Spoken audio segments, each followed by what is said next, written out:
Welcome again on behalf of World Monuments Fund and the Getty Conservation Institute and other colleagues who've worked together on the arches system that we're going to be presenting this morning. I'm Bonnie Burnham, the president of the World Monuments Fund. And as many of you know, World Monuments Fund is primarily a field organization, nonprofit organization that works around the world on a site-specific basis to preserve cultural heritage. After the crisis and the war in Iraq in 2003, WMF, like other organizations working in this field internationally, wanted to find a way to make a meaningful contribution to Iraq and try to address some of the catastrophic events that had happened there in the course of the war. And in conversation with my colleague Tim Whalen, of course, we learned that the Getty was also considering what kind of options there were to be of assistance, and we decided that we would work together in a coordinated fashion.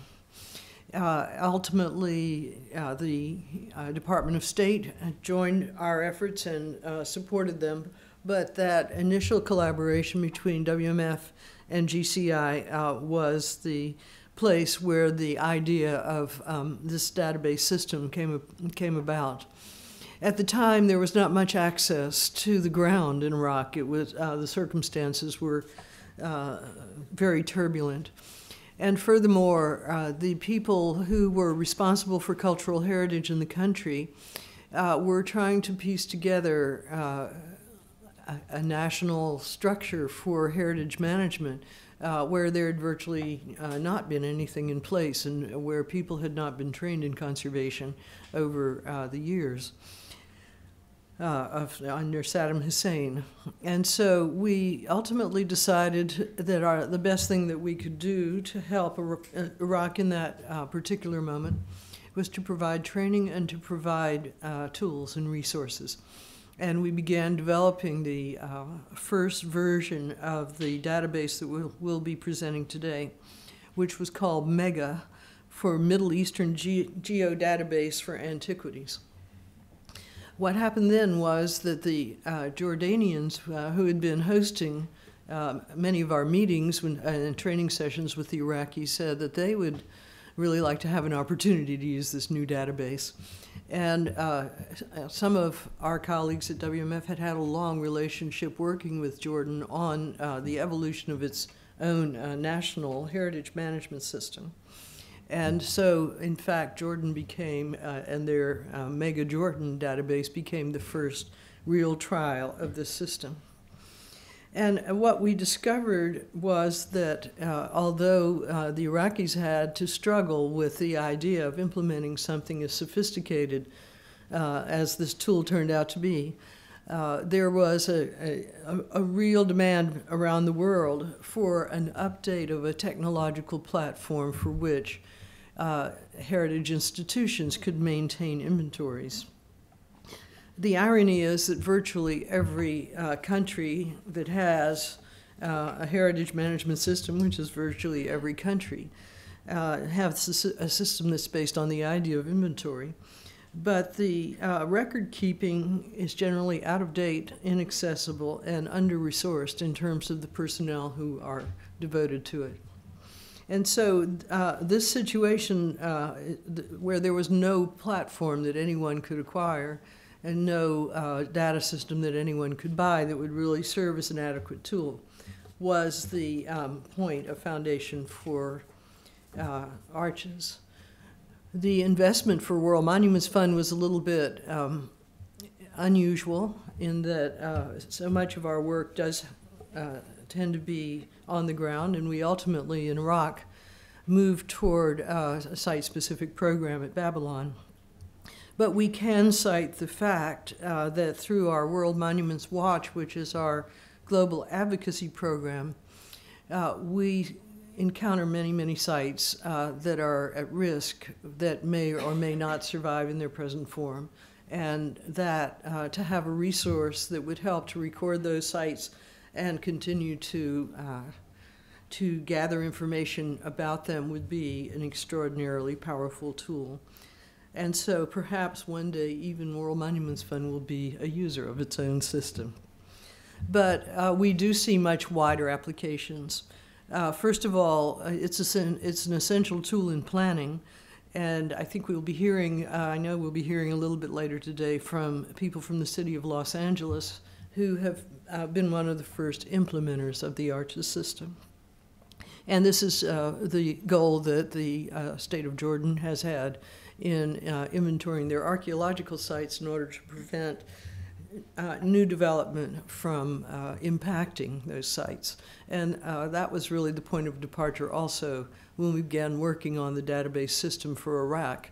Ironically, I guess, again, we thought that the biggest challenge was going to be development and redevelopment of the country, whereas what they needed, in fact, was a much more fundamental resource. But that planning management capability is a very powerful potential for the system. Secondly, inventories of this nature, if they are openly accessible, can help members of the public learn about the importance of places in their own communities, and sometimes things that are hiding in plain sight. And so we look forward to the application of the system in a case like Los Angeles, where it could become a great public education tool. And then finally, inventories prove their value in times of crisis, when there's a need to document and access information about things that have been destroyed, and to the extent possible, put together the information of what those resources were before and what kind of condition they're in today. And we'll be hearing from another organization, the American School for Oriental Studies, about a program that they're conducting in Syria and Iraq in order to monitor the condition of heritage sites. And those are the general benefits that I see of this development. There's been an overwhelming response from institutions around the world that are interested in using it. Unfortunately, many of those institutions don't really have the staff resources to deploy. And so little by little, we're seeing this move into the public domain, and we hope that it will become the standard. We know it can be the standard for the field in the years to come. I'm now going to invite my colleague, Tim Whalen, the director of the Getty Conservation Institute, to make some more remarks about how the Getty became involved in this and their stewardship of the program. Good morning. Thanks very much, Bonnie. It's great to be here with all of you. I'm Tim Whalen, the director of the Getty Conservation Institute in Los Angeles, and my colleagues and I are delighted to be here with our partners, the World Monuments Fund. For many years now, the World Monuments Fund has been one of our most important and most valuable partners. The project we are speaking about this morning was only possible because of this joint effort and partnership, and I want to thank Bonnie and her colleagues for all they've invested intellectually and financially into this multi-year effort. The Getty Conservation Institute works around the world to advance conservation practice. So our work is different than the WMF's, but it's wholly complementary. In all of our endeavors, we work to create and share knowledge that will benefit and serve professionals that care for the cultural heritage, both movable cultural heritage and immovable cultural heritage. So through scientific research, capacity building, fieldwork, publications, and the creation of new tools, we deliver our mission. The development of ARCHES in partnership with the WMF is yet another example of this. As Bonnie said, this project, ARCHES, has its origins in the early days of the war in Iraq. Think back to April of 2003, when all of us here read in the New York Times one April morning that the Baghdad Museum had been sacked. And it was around that same time that details of the mass looting in Iraq were being made known in the press. In March 2004 in Amman, the WMF and the Getty signed an agreement with the Iraq State Board of Antiquities and Heritage.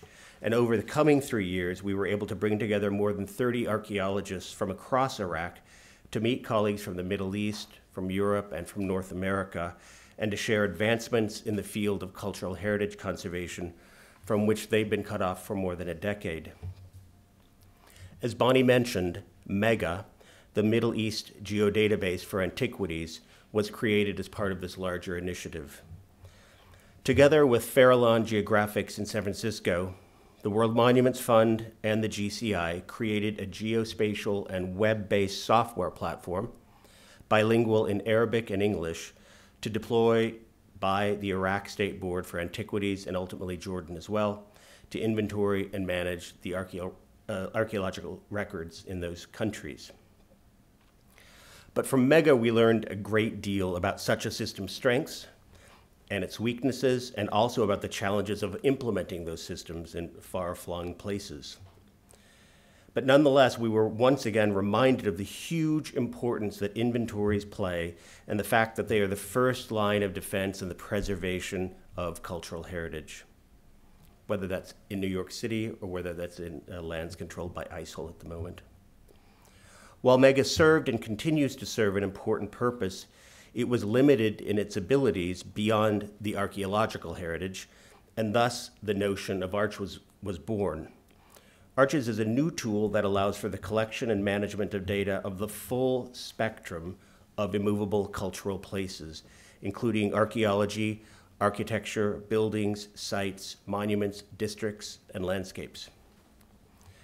ARCHES provides a sophisticated but back to the basics state-of-the-art tool for organizations and individuals to house and manage their inventories of historic resources.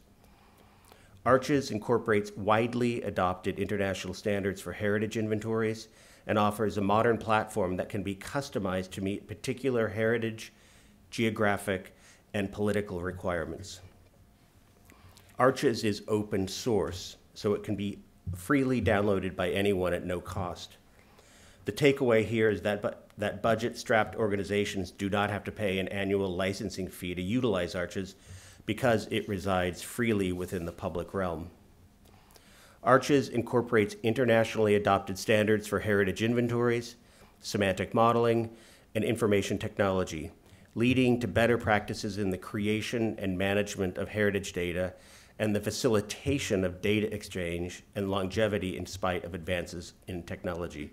In other words, it keeps data safe. ARCHES uses the CDOC conceptual reference model, an international standard for the exchange of information between cultural heritage institutions.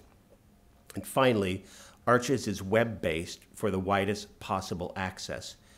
So data that resides within ARCHES can be shared as broadly or as narrowly as its implementer or administrator sees fit. Now, ARCHES has already been adopted by a number of organizations around the world, but this morning you'll hear and learn about two very different examples of how ARCHES has been implemented to the benefit of the cultural heritage. The first example of the deployment of ARCHES this morning is something called Historic Places LA, which is now the repository for all of Los Angeles's historic place data.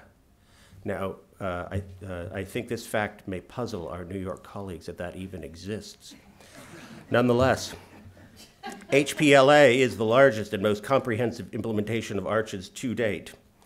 And please keep in mind that this very pleasant website you're about to see is really a wolf in sheep's clothing. This is a robust and powerful tool.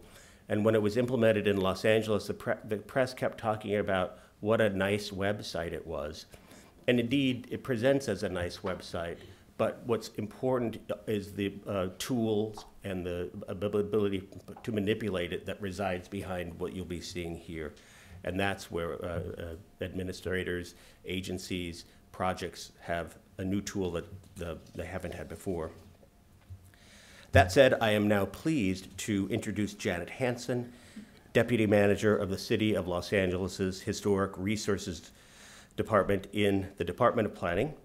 Janet will speak about the first very large-scale implementation of ARCHES, which was launched in LA last February. Janet.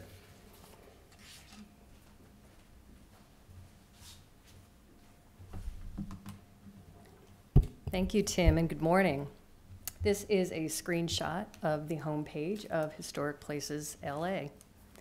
So I'm honored to be here today to represent Los Angeles and Historic Places LA, the city's historic resources inventory and management system, and as Tim said, the largest customization of ARCHES to date. Historic Places LA is the culmination of Survey LA, the citywide historic resources survey of Los Angeles. This multi-year public-private partnership between the city and the Getty represents the largest and most ambitious survey project to date in the United States and possibly beyond. This is a slide of the ever-interesting shape of the city of Los Angeles, which encompasses almost 500 square miles and includes over 880,000 legal parcels. This is more land area than 8 of the nation's major cities combined. Survey LA is uncovering thousands of important places, yes, thousands, that represent significant trends in the architectural, social, and cultural history of the city. But the quantity and diversity of the data being collected through Survey LA posed a significant management challenge for the city. The customization of arches for Los Angeles met that challenge, and now Historic Places LA provides an opportunity to promote arches to a worldwide heritage audience. Although data entry is in process, Historic Places LA already features over 25,000 important cultural resources in Los Angeles, including properties and historic districts identified through Survey LA and places listed in local, national, and California registers. This is a screenshot of the map view page, and those red clusters and numbers in them represent groupings of historic resources. And as you zoom into those, they spread out till they get to an individual level, and you can then click on them and view the information and have them mapped and see photographs.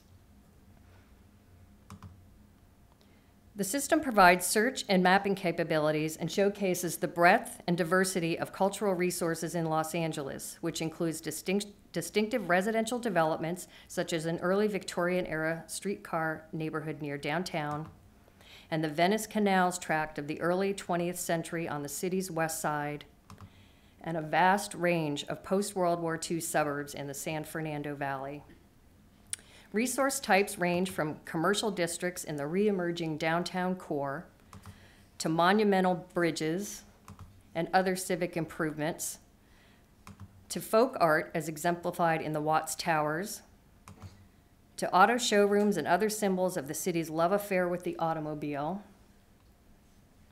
and to places that reflect a rich ethnic and cultural diversity. And finally, Los Angeles is home to a world-class collection of modernist architecture, spanning many decades and designed by iconic architects such as Richard Neutra, Rudolf Schindler, and others. This is an image of Neutra Place in the Silver Lake neighborhood of Los Angeles, which is a small district of residences designed by Richard Neutra, and some also collaborating with his son, Dion. Historic resources inventories provide the foundation for preservation planning and are a fundamental tool for any government agency responsible for the management and protection of cultural resources. In the short time since its debut, Historic Places LA has proven to be a vital tool to support planning policies and processes and to generally promote Los Angeles as a place of history. The system allows mapping of development project areas, for example, and then provides detailed information on resources within that area. So the system allows you to draw a shape or a polygon around a project area, and then you would be able to view resources in that area for planning purposes. The system is also being used in innovative ways by the planning department as part of the rewrite of the city's outdated zoning code, which dates back to the 1940s, believe it or not, and to inform development of new community plans. As well, the findings are useful for the entertainment industry in helping location scouts search for and find places that meet specific requirements for filming opportunities. And disaster planning by multiple agencies is facilitated by Historic Places LA, which helps, for example, with planning for earthquake preparedness. Recently, the city began developing a plan to identify soft-story apartment buildings before 1978, and these are affectionately known as dingbat apartments. And this would allow you to search by property type, so you can just type in dingbat, and then it will show you the results of all of those that have been identified. So because they've been surveyed through Survey LA, findings of those determined significant are readily available and then can aid in decision-making regarding retrofitting efforts.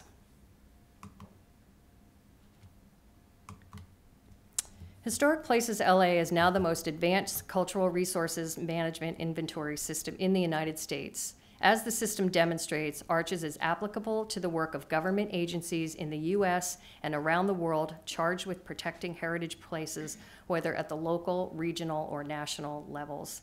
And because ARCHES is open source, government agencies not only save thousands of dollars annually for licensing, but also benefit from the enhancements made by other agencies and other ARCHES applications.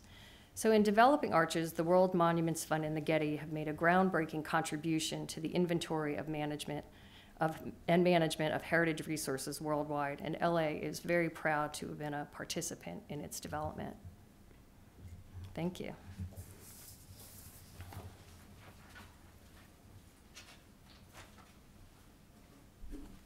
Our next speaker is Scott Branting, who's the Director of Mapping and Data Integration at the American Schools of Oriental Research, Cultural Heritage Initiatives in Syria and Iraq. Welcome, Scott.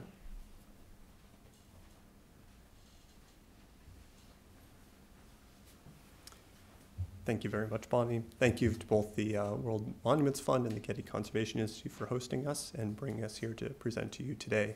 The project that I'm going to be talking about is a little bit different than what you just saw.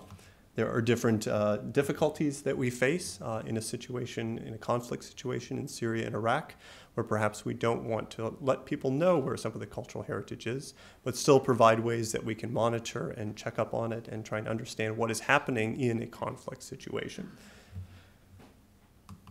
First, a little bit of background in terms of the ASOR Syrian Heritage Initiative.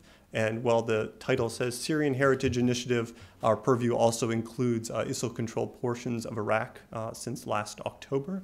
It has three major goals: to document damage, to promote global awareness of what's happening, and finally to also begin planning emergency and post-war responses to find some way to emerge from the conflict and find ways to preserve cultural heritage in the longer term. There are a wide range, as you can see, of the different activities we have, everything from weekly reports that we put out to understanding sources from social media or other sources in country, working with satellite data, which I'll be showing quite a bit about, as well as building inventories of sites in these locations that we then can monitor through these means. And finally, also then preparing with assessments and on-the-ground information to allow people to hit the ground and running once the conflict ends. It's a partnership, a collaborative partnership then between the American Schools of Oriental Research and the U.S. State Department, and also has received funding from the J.M. Kaplan Fund to do the activities that you'll see. First of all, a few examples here of what it is that we're looking at. This is the site of Nimrud that has been in the news quite recently, located in northern Iraq. This is the Northwest Palace up on the Citadel, and here we can see it in this image from February 26th, prior to much of the damage that has recently been in the news. Using then a variety of different satellite sources, both digital globe as well as skybox imaging, some imagery from Planet Labs, we're able to then task satellites or get existing imagery to take a look and sort of see the developing situation in the conflict. We can move ahead to March 7th. And at this point, we already start to see some damage taking place. Many rumors are also floating around here in the first week of March that ISIL had gone to the site and was doing damage to the site. Things we can point out in this image include they've broken through the wall here into the Northwest Palace, probably with a bulldozer. And then also here there was this white spot that we noticed coming out from the palace, which we thought could be related to the reliefs that were on display within the palace itself under the covered areas of the site. And we could then link this on April 11th with a video that was released by ISIL showing, in fact, this white spot on the ground. Here are the reliefs themselves being carried out by bulldozers, and then attacking them with jackhammers and other mechanisms, sledgehammers and such, to break them up into that white pile that we see. But we can then sort of put together a timeline in which this destruction actually was taking place, and we can see that in the video that they released, portions of this were filmed much earlier than later portions that we'll see. We can then move ahead to the April 17th image from roughly a little over 2 weeks ago, following the explosion at the site. And we can link this up then with the imagery that they showed in the video, the second part of the video, showing the bombs placed alongside the remaining reliefs. and then the explosion and detonation of the palace itself for the destruction of this cultural heritage site. Other examples that we can look at, this is the site of Mari and Deir el-Zor within Syria itself. Here we can look at this important site at the expansion of looting over time. This image from 2011 shows very little looting. But by March of 2014, we already see quite a large expansion here of small looting holes, creating sort of a lunar landscape as groups are then allowed to go to the site to mine it for antiquities. And then a massive expansion that we see with ISIL moving forward with this by November of 2014. We can also look at the infrastructure of this looting, new roadways that are appearing as tracks as people are bringing in heavy machinery, as well as this structure over here with small cell-like rooms right alongside the road that we were concerned may be part of a storage facility to sort and then to put onto to trucks the antiquities to move out of the country. We can also look at more conflict damage directly itself. This location in downtown Aleppo near the citadel of Aleppo. And we can look at it here in 2013, already showing some evidence of damage. But then by 2014, with tunnel bombs having been exploded in the vicinity of the citadel, as well as additional damage from other bombs, we can start to detail out where this damage is occurring and how it is in relationship to the cultural heritage in this location. So far we've been able to put together an inventory of sites, not just individual examples, but on a much broader scale. We've been able to look at 4,414 sites so far to detail damage, and we're finding that 1,107 of these, a little over 25% of the sites are showing evidence of damage due both to the conflict and other activities, and that 73 have been very severely damaged. And many of these severely damaged sites are, of course, the most important sites or the largest sites within Syria that are very well known or that are World Heritage sites. We can then take this data, we can start looking at this and plotting this over time. We can compare this to different areas that were controlled by different groups at different periods. And we can do all this within sort of a geo-referenced system. And that's where ARCHES comes into play. We've been able to upload our sites into the latest version of ARCHES. Here, as with the LA example, you can see the different little circles showing the number of sites that we have in these different locations. And we can then zoom in on an area like the area around the citadel of Aleppo and see all of the different cultural heritage that is available in this location, much like you could see with LA. But then we can compare this to the destruction that's taking place from the conflict itself. In addition, ARCHES provides a very useful platform for us to reach out to different groups that are doing this very similar sorts of work. So work being done by the UN, work being done by a consortium of former excavators within Syria called Syrian, whose geospatial group is out of the University of Durham. We're able to, if we're all on the ARCHES platform, then to share data between each other, to compare different sorts of data, to overlay it on satellite imagery, and to provide then vignettes or aspects of that from different images that we can upload into the ARCHES system to then share more broadly, to bring to bear all the different resources that each of the groups are doing, rather than us each working on our own little silo independently and not understanding what the other groups have and can bring to an understanding of the whole puzzle that we face.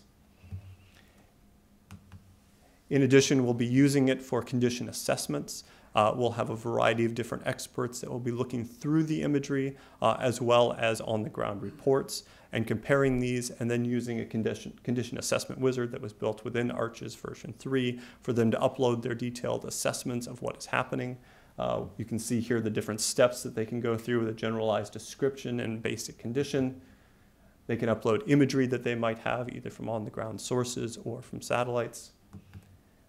They can detail out in a categorized format what the disturbances and threats that are faced by each of the individual cultural heritage sites.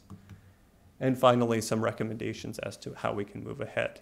We're hoping to then have this not only within our project, but also to expand this to experts working in a variety of parts of the world to be able to get on and get access to the data that we have to be able to pull together these detailed condition assessments and lay the groundwork for eventually emerging from the conflict and finding ways that we can do something to preserve cultural heritage and build back, in some cases, aspects of the cultural heritage that have been lost within both of these countries.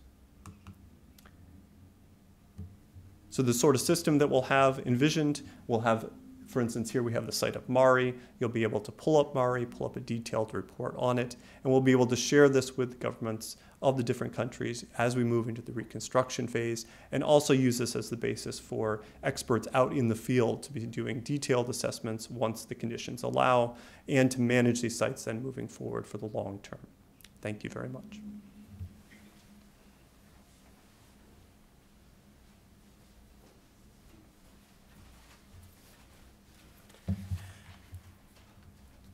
Thank you, Scott. That was terrific.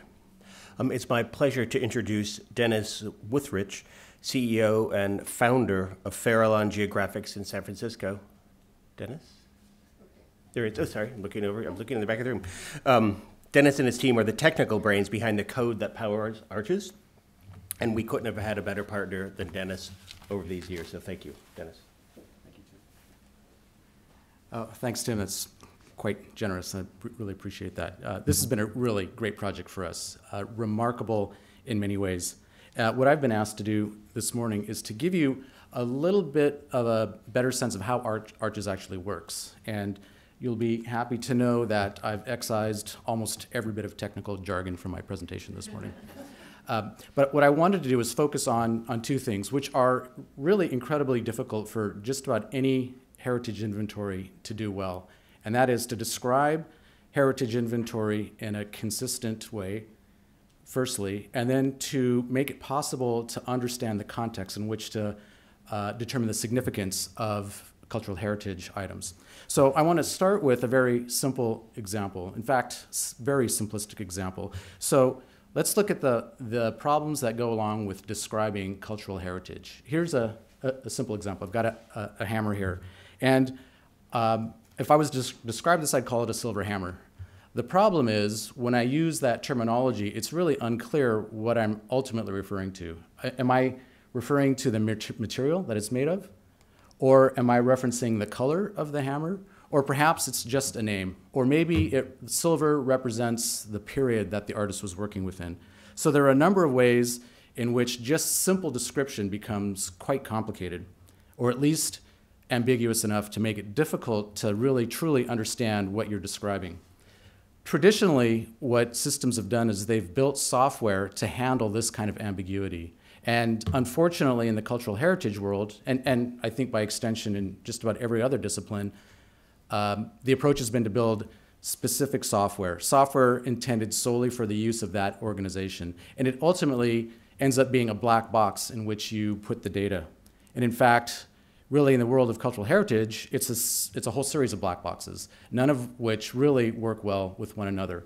And the fundamental problem here is if you don't actually own the software to understand the data, to display the data, what you have is something like this. This actually is a Microsoft Word document. And if you have Word, the Microsoft Word application, that software is able to take this source file and display it as text that you can read. But in the absence of the application, this is what the actual file looks like. The contents are essentially, they've been encoded in a way that relies on the software.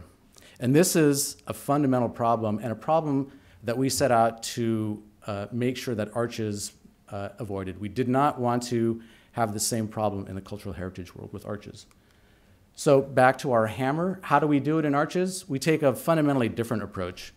We start by deciding how we want to organize our inventory. So again, in a very simplistic way, let's say we want to keep an inventory of objects. And those objects might include houses or other structures. They may include bridges or archaeological sites or any of a myriad number of different kinds of physical items. we determine, let's say, that we want to describe our objects based on the components that make up the entirety of the object. So in our case, we might say that our components include a hammer head and a handle. And for any one component, we might be able to describe the materials that make up that component. So this is a very simple way of understanding how Arches works. We take this approach with any kind of cultural heritage. And right off the top, you may see a fundamental problem here, which is, look at the word material. There are a number of ways to really interpret that. One way would be to consider material as a way of describing the fundamental materials that make up a component. But in the world of cultural heritage, one could easily imagine a person interpreting the word material to mean a textile or a cloth. So we have this, already we've introduced some ambiguity into our model. The way Arches deals with this is we define every single term in our data model, and we do it not with an arbitrary ontology, but we use a standard ontology. We actually use the CDOC CRM, which Tim mentioned earlier this morning. It's an international standard, and you can think of it as a vocabulary or a way of categorizing cultural heritage information. And here's an example. There is actually an entity in this vocabulary that defines what a material is. And this is a formal definition. So every descriptor in Arches points back to a formally defined concept like this.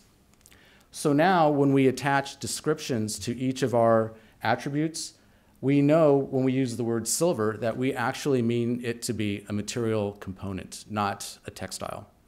So that's a very simplistic way of describing how Arches structures its data. And I'll point out that silver itself is a term that really is just happens to be the term we use in English. It's just as valid to be to reference the metal silver in multiple languages with multiple scripts. And Arches acknowledges this and also provides tools to formally define what we mean by the word silver or silver or plata or however you pronounce it in Japanese or in Greek. So these are fundamental tools that are built into Arches, and it allows us to create what we call semantic data. That is to say, the data that Arches creates are self-describing, and that's really important because you don't even need Arches to interpret the data that it creates. Arches creates data that can be shared with whomever the organization chooses to share the data with, and it can be done so in a way in which the knowledge that you impart in how you organize your information is encoded in the data directly. So one of our design goals was to create an application that could build inventories of cultural heritage and still not require itself to read the data. A second really important aspect of this is that not only are the data understandable by people, but by machines. So computers can now infer the data built by Arches, which will allow for reasoning. So you could legitimately ask a computer to answer a question like, where are all the Gothic-style churches located within 500 meters of the River Thames, and also with a fair condition? Those kinds of more natural language processing operations are possible with the kind of data that Arches creates. So this is a key aspect of how we wanted to build our core technology. We wanted to make description of cultural heritage consistent and shareable even if you don't have the application. But I mentioned there's two problems with inventories. One is describing things consistently, and a second is determining the significance of an actual cultural heritage item. And I thought I'd run through a second example to illustrate how Arches deals with this. So really, it boils down to understanding the context in which you're going to make an evaluation of a cultural heritage object. Well, let's look at an example. This is an actual an actual building, an actual house in Los Angeles. And the question is it significant or not? And in the absence of any other information, really all you can do is look at the house as, you can evaluate it based on its architecture or its age. And in the case I just showed you, neither the age nor the architectural elements of the house are in and of themselves particularly significant. On the other hand, we do know a few things about this house. Firstly, it was owned by Johnny Weissmuller, who was an Olympic swimming champion early part of the last century, and made his real name, his fame, from portraying Tarzan in the movies. The house actually turns out to be located just a stone's throw from Tarzana, which is a district in Los Angeles that was incorporated based on the original ranch lands owned by the original author of the Tarzan books. So that's an interesting little tidbit. House turned out to have been designed by an architect named Paul Williams, who was perhaps the most influential African-American architect working in Los Angeles at the early part of the last century. He's famous for designing a number of houses for Hollywood, famous Hollywood folks, but in my mind at least, perhaps more importantly, he was the designer of the 28th Street YMCA, a structure that's already acknowledged as being culturally significant. And he also was the designer of the theme building at the Los Angeles airport, where you saw a photograph of that just a few moments ago. And we can go on and on in this way. Turns out a guy named Mick Jagger lived there for a while. I think he was culturally significant in the 60s. And another owner of the house was an artist named Nicolosi, who provided the original bronze statues that appeared on the Los Angeles Coliseum for hosting the 1932 Olympics. So my point here is any one of these facts in and of themselves might seem trivial, but taken collectively, and as you start to integrate those facts, you can build a case for significance that's much more objective and much less subjective than you could otherwise. So when I say context is everything in understanding the significance of cultural heritage, what I'm really trying to suggest is until you understand the relationship of a cultural heritage object with other objects in the inventory, it's very difficult to understand how significant it is. Now, we know from Facebook that there's such a thing as a social network. The connectivity of people is important. And really what I'm trying to suggest here is that there's a similar idea here that we could start talking about a heritage network, a network of cultural heritage objects that are significant and intertwined in some way. And that's one of the key design goals that we had in mind when we built Arches. Now, there is one significant difference here, and that is that Arches, unlike Facebook, is not a monolithic application. It's actually built to be used on a case-by-case basis. So an individual organization such as the City of Los Angeles or Scott's work in Syria, or really any city or state or national agency tasked with managing cultural heritage could use Arches and then could choose to share their information and create networks of Arches implementations, or they could also choose to stand alone. It's really up to the individual organization to decide how they can best meet their goals for preserving and conserving cultural heritage. I'm going to just finish by showing you a couple screenshots above and beyond what you've seen already. And for those of you who are interested, after the question and answer period, I'd be willing and quite happy to show a more detailed demonstration of Arches, actually looking at how the software works and demonstrating the creation of cultural heritage records. So just let me know if you're interested in staying around for that. A point that I wanted to make was the context in which you start to evaluate cultural heritage objects really isn't just relationships between one structure and another, but between objects and people and events and activities. And so Arches acknowledges this and actually is built to manage different categories of cultural heritage, including individual monuments, groups of cultural heritage objects, people and organizations, historic events and activities, as well as what we call information objects. So things that encode information, like photographs or documents, or even, as I like to point out, 33 1/3 LP records are information encoders. So that's the kind of thing that you could track in Arches as well. Despite all the semantic magic that's going on behind the scenes, the actual data entry process in Arches is really quite simple. And we've tried really hard to make it simple enough for someone to not have to understand how do you build a semantic model, or how do you create a geographic or GIS representation of an object. So the data entry forms, we've tried our best to make really simple and intuitive. They include the ability to just develop information within the Arches interface, or if you already have information, let's say you've been out in the field and you have a GPS file that shows you where your data are, you can just drag and drop that into Arches to create a record. And for more complex kinds of descriptions, Arches introduces an idea that we call a wizard, so a data entry form, which is in a sense a wizard that steps you through the specific steps to create a complete record.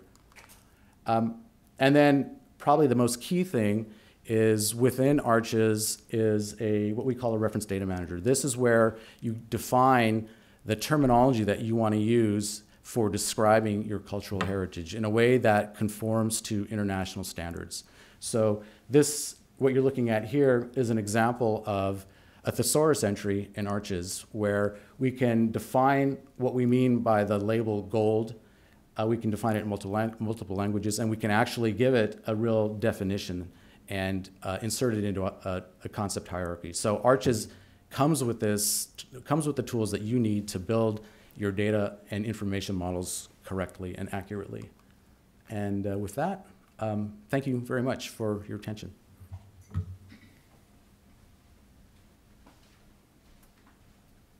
And that concludes our speaking program for today, but we want to open it up for any questions you may have for any of the speakers. No? Anybody? I've been asked to use the microphone. So the question was, does Arches allow for crowdsourcing? And the answer is only about halfway. So right now, what Arches does is it allows you to define the access privileges that you wish to grant to different people. So you can decide to give a person complete access and the ability to create a complete record or just a partial record. So I guess you could argue that perhaps you could use it for crowdsourcing. Personally, I would say that it isn't quite there yet. What you'd really like to do is allow for people to share and upload information in a little holding area, and then you could review that, and based on your review, you could push that into Arches. So that's on that particular pattern is on our radar, our ongoing development plan for Arches. Curated, absolutely. Exactly. Great term. Other questions? I have one question. How often do you see a release, enhancements, new releases for Arches? Is it annual or depending on major breakthroughs? Right, good. So the question was, how frequently do we plan on releasing upgrades or extensions or ongoing versions of Arches? What kind of schedule are we on? And I'd say probably the most direct way to answer that question is to say that we're planning on doing ongoing maintenance fixes in the very near term, so on a monthly or bi-monthly basis, say. And then large additions to functionality will be driven essentially based on user demand. So what we're really expecting is that either someone in the open source community will contribute a new chunk of functionality to Arches, and that'll extend to everyone, or we may be approached at Farallon to create additional software functionality. And that's likely to be, I expect that to happen, and I would say it would be realistic to look at, maybe every 6 months to 8 months of of additional functionality released. Question? I wonder if there's a way to link to movable resources like archaeological collections that are associated with the sites that are. Yeah, so that's a great question. A question was about linking or tracking movable assets, and ARCHES actually is built to do that. I sort of glossed over this, but when I mentioned that right now this first release of ARCHES actually includes a very specific application to manage immovable heritage, and it conceptualizes individual heritage resources, groups of resources, and then people and organizations, activities, all that sort of thing. Really, for a collection, what you'd probably need to do is introduce an additional typology, additional category of information to track, like an actual collection object. They actually have a somewhat unique data requirements, and so this is a long way of getting to the point, which is to do that in ARCHES, we'd have to create one more data model and put that into ARCHES. So that would represent a minimal amount of work to do that properly. Other questions? There are other speakers, by the way. Question?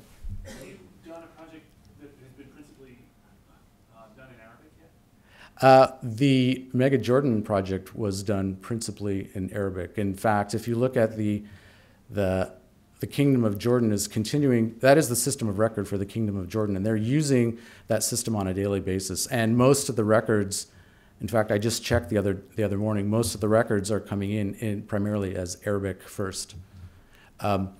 What you'll notice is there are certain records that are selections you can pick from a drop-down list.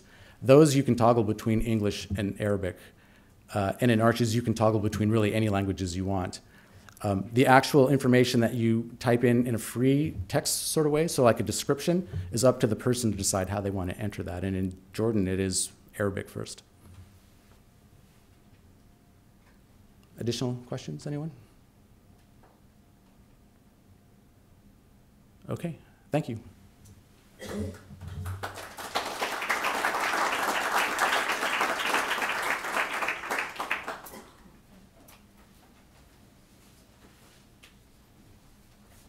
Thank you again for joining us, and if you would like to be part of this deeper session, please identify yourselves to the representative from Farallon. I'm sure we'll be happy to work with you. Thank you for coming.